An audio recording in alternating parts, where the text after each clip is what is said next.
They let us live. So actually, we're really the first because the Indians are down there non-existent. So why do you come over here and take advantage of a community like that? You come over here, you don't set up institutions, you don't train the people, you don't give the people jobs, you don't teach the people Islam, you don't teach the people Arabic. You come over here, you set up stores, and you sell liquor and pork, and you do all kinds of haram. You cheat on your wives, sleep with the women. You come over here and you party, you hang out. You don't come over here and try to establish the deen, you come over here and play.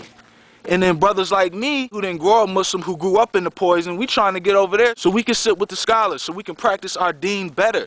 So we think it's better over there, you think it's better over here. But what are really your intentions for coming over here? You coming over here to party and take advantage of people because you know people is downtrodden, they poor, and they're mentally messed up, so you come over here and you exploit that even more to make money?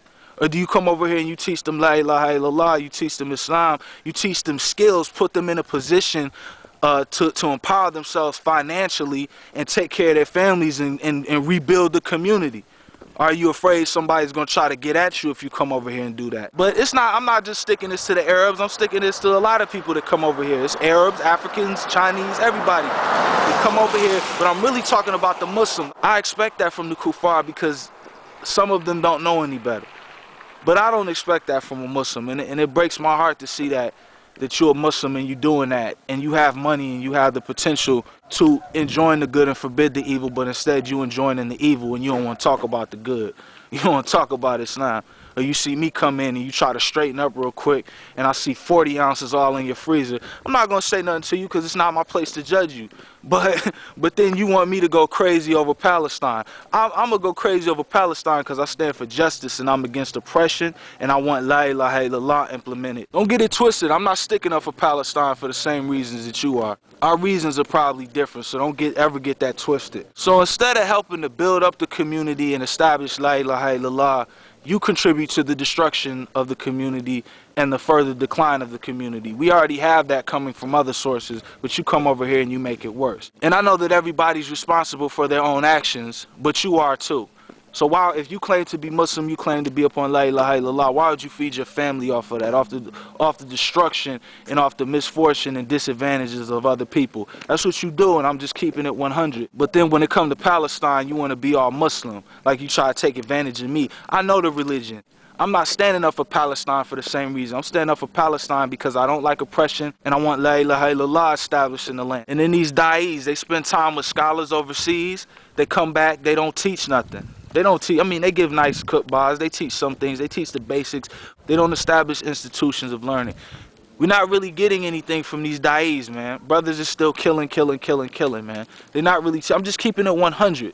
So it's like I really pay a lot more close attention to the scholars, and I'm trying to learn the Arabic so I can better understand them. Because, I mean, you can hear fiery speech, oh, brother, don't fornicate, you're going to go to the hellfire, oh, and all that. And that's cool, and you like that, and it gets you charged up, and it makes you feel good. But they really need to start teaching brothers. Why are we not all on the level of a Dawood Adib? And I'm not saying anything bad about him, but why are we not all on that level, on his level? Why are we not all elevating to a certain point? We have to take it upon ourselves to go do it. But if you spend 10, 15, 12 years sitting underneath a scholar and then you come back here, why are you not elevating people to that level? Why are you not getting them over there so that they're on the same level you're on? Something to think about. Don't pay too much attention to these da'is and these people on the internet, not even myself. Don't even pay a whole lot of attention to me.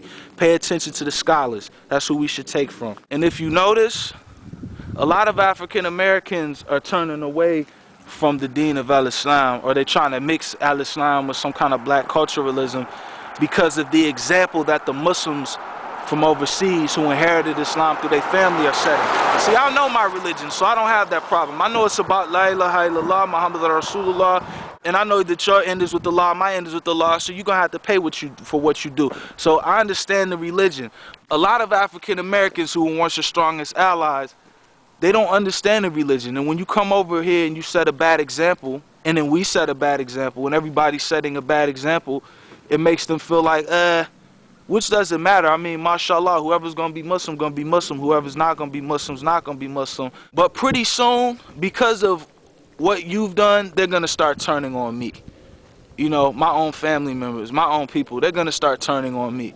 which is fine, you know. But are you gonna have my back? No. Who's gonna have my back? Nobody's gonna have my back, except those that are upon La ilaha illallah, and those who are united under Tawheed.